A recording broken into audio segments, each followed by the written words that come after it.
Hey Team Karate USA, we are back for another Tuesday tutorial. This week I'll be showing you 3 different ways of how we fire the Yapchagi, which is the sidekick.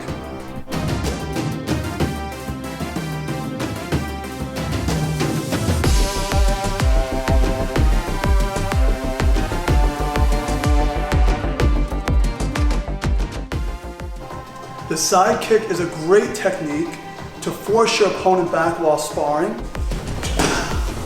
or to check them lightly for range, as well as being able to fire immense power into a stack of bricks or boards.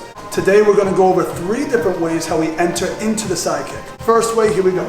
I have my power leg in the front here. This is going to help me keep my opponent at bay. We start off what's called a sliding sidekick. Imagine I'm throwing a jab with my front hand.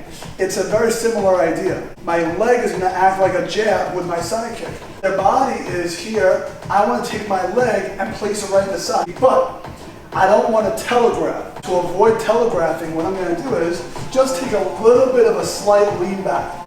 This puts all the weight into my back leg, and putting all the weight into my back leg allows my front leg to become very light. So I'm able to kick fast from the front.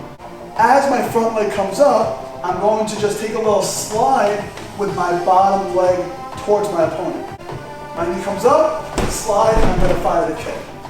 Hey, it's going to be a little easier to show you on the floor the position of my foot when I kick. My knee is chambered into my chest, just like the spinning back kick. My heel is going to be predominantly where the power comes from. So when I fire this kick, I want to create torque. Torque is where I rotate my hips through my kick, hitting with my heel. My toes are going to be a little bit lower than my heel. So when I fire the kick, I rotate. I'm going to fire my kick through my heel, hitting with the foot very powerfully. Let's go back to the top. So we're going to do the sliding side kick one more time. My knee comes up, slide, I fire the kick in front. Keep my bay, fire the kick. That's a sliding version. The second variation of our sidekick is what's called the stepping sidekick.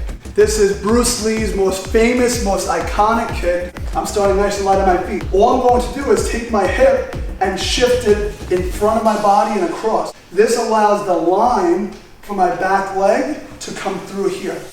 My front foot just shifts over on the ball of my foot. Once my weight's in the ball of my foot, my back leg will step behind. From there, my kicking leg will come up and drive through. The third variation is our rear leg side kick. This kick you'll see predominantly in forms. It starts from the rear, knee gets chambered in, and we kick nice and high.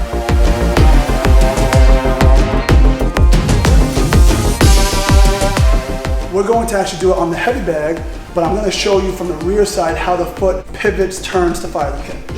My rear leg that's going to kick is going to start the movement. As my foot starts traveling forward, my front foot is going to pivot on the ball of my foot. Back foot starts traveling, front foot pivots on the ball of my foot. So I have to open up my hips by pivoting on the ball of my foot. Once my hips are open, then I can fire my kick. One more time. Here, up. I know the side kick can be pretty tough, especially because of the flexibility in your hips, but I know that we can work on it together and we can have the best side kick ever. So, you guys know what to do. Please hit that subscribe button, hit that bell, and we'll be back next week for our next tutorial.